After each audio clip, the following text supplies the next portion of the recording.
me tell you about my sister, Sydney. When we were growing up, Sid loved stories. She would devour them and go back for seconds, 11sies even. It didn't matter if it was written, played, or done before her. Fiction, non-fiction, cookbooks, you name it. She'd say, "It's a story told through food." Chris, imagine the love that someone has the first time they try to make risotto. And I'd say, how do you know it's love? What if it was made to poison some king or clergyman? But how could something that somebody made with such a love be used for such hate? Here, try this. I would try the daily offering and conceded the point. As time passed, stories and recipes weren't enough to satiate her ferocious hunger. The stories she'd heard again and again filled her to the point where her own ideas and creativity began to burst forth. Her love of language grew with every passing day. A few weeks before I moved to college, we had this exchange.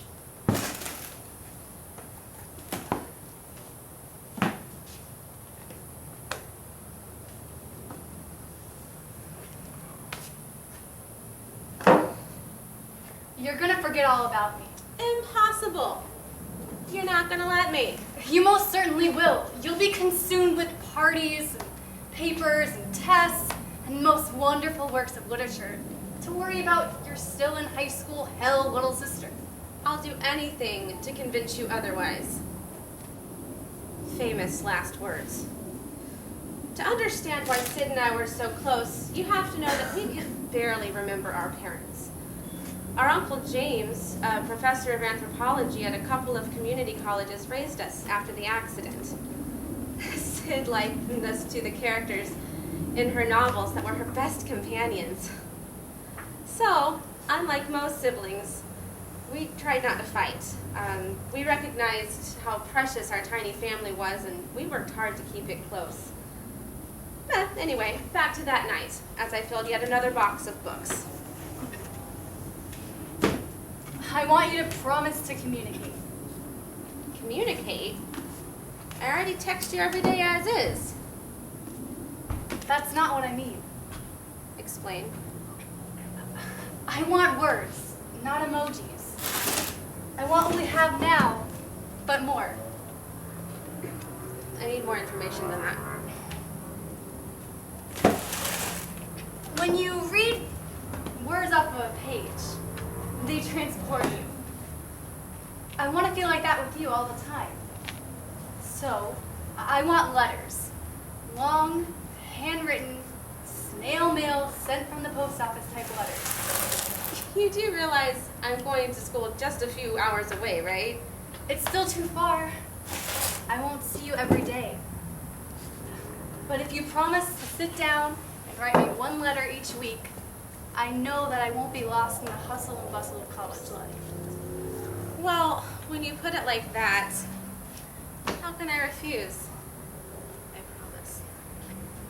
Promise on your annotated copy of Peter Pan? I swear. That's what this is.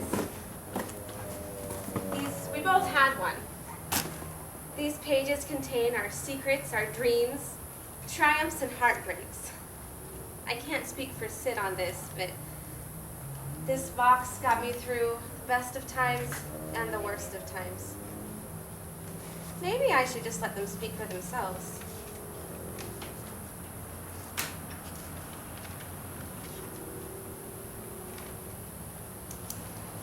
Dear Chris, the October wind nips at my fingers as I sit outside writing our latest correspondence on the patio.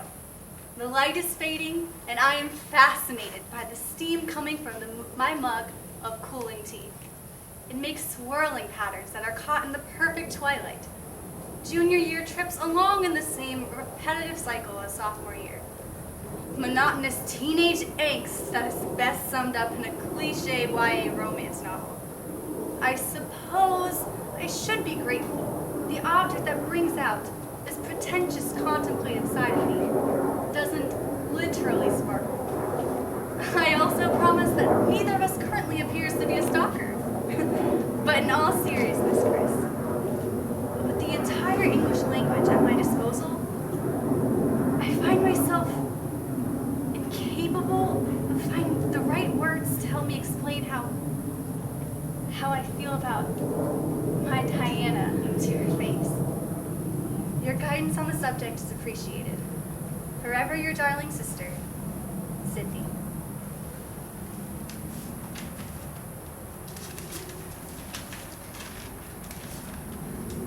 My courageous Sid. You are, as ever, self-deprecating, yet honest. Your last letter sounded like a John Green character.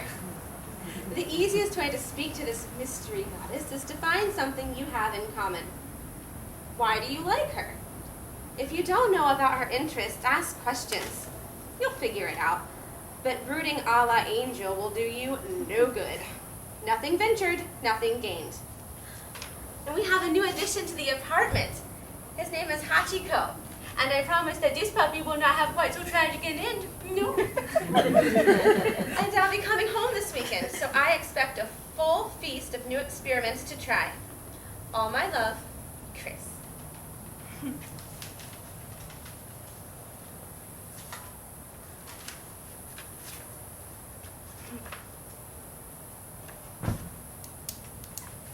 My one and only Chris. The market is crammed with stalls, and the air of Kariboli is rich in spices to entice the senses. The bargaining between buyers and sellers is a din roar in my ears. Or at least that's how I would imagine it would be if I were in India, instead of watching yet another souffle disaster fail to rise. You'd think I'd get it after the first 50 times. They look so sad and depressed inside the ramekins. One more semester of culinary school, and then I'll be free as a bird. So until then, I will have to satisfy my wanderlust by sticking my head in the spice cabinet, closing my eyes, and thinking of India. Ready to fly, Sid.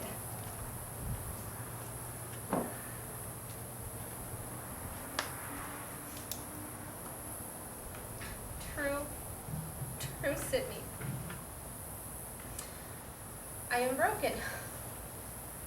What else can I say? It's not like this is breaking news, since I spent the whole of last night crying my heart out on the phone to you, but I thought perhaps in the light of day I could be articulate in your favorite art form. But words for the depths of my sorrow appear only as shallow puddles. Consciously, I comprehend that Alex's numerous infidelities are not my fault.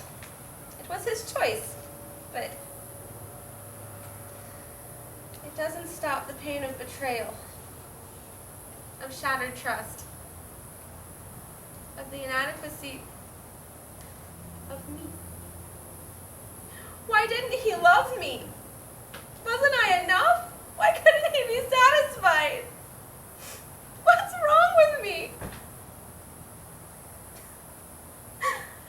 Hachiko does his best to comfort me by taking up Alex's side of the bed, but sometimes it feels like I only have you in the world to love me.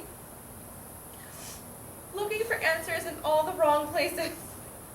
Chris.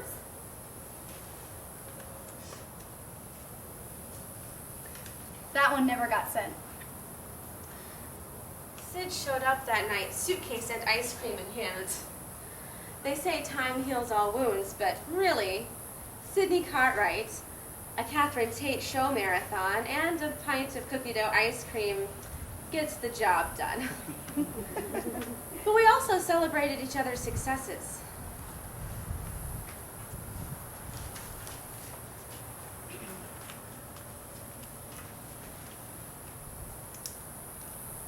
To whom it may concern, this means you, Christina Abigail Cartwright. You and one guest are invited to the grand opening of Chef Sydney Cartwright's Pages, a literary dining experience, the evening of December the 16th, 2012. Please RSVP no later than December 1st.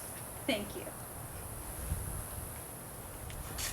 ridiculously talented Sid. Here are your and Kyoko's tickets to the opening of the museum's new exhibit, courtesy of the curator. The way you speak of this woman, I feel inadequately prepared to meet such a titan. I do promise to reserve judgment until the end of the evening. I won't really have time for much anyway. I'll be too busy shaking hands and getting new donors. I hope the new girl can keep you entertained.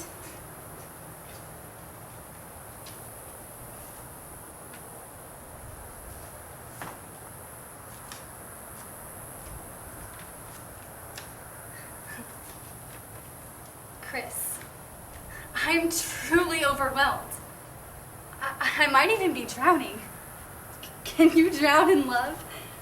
But if I were to die now for a lack of air due to an overabundance of love, it might possibly be the best way to go. I wish you could be as happy as I am in this instant. It doesn't matter if her rent of the restaurant went up this year. Things are a little rocky at work for Kyoko. Because all of the mundane can be solved with the beauty of her smile, or the sound of her laugh, or seeing her shoes at the door, knowing she's home. Please give love a second chance, my dear sister, or I shall be forced to quote Austin in your general direction. If you cannot learn to trust again, I will have no choice but to abandon Kyoko so we can grow old together with our books and our tea. Forever, your Sydney.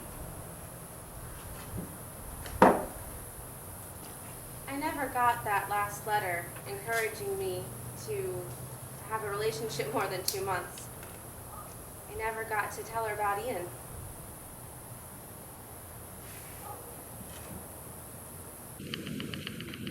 It was raining the night of the accident. I was coming home from Ian's house that night after our 3rd date. The driver's blood alcohol level was 0.1. They found our car flipped on the side of the road. Chris was pronounced dead at the scene. The driver survived. Kyoko suggested we name our daughter Christina. Uncle James found Christina's old box of letters in the garage with Hachiko's help. Pages and pages of them.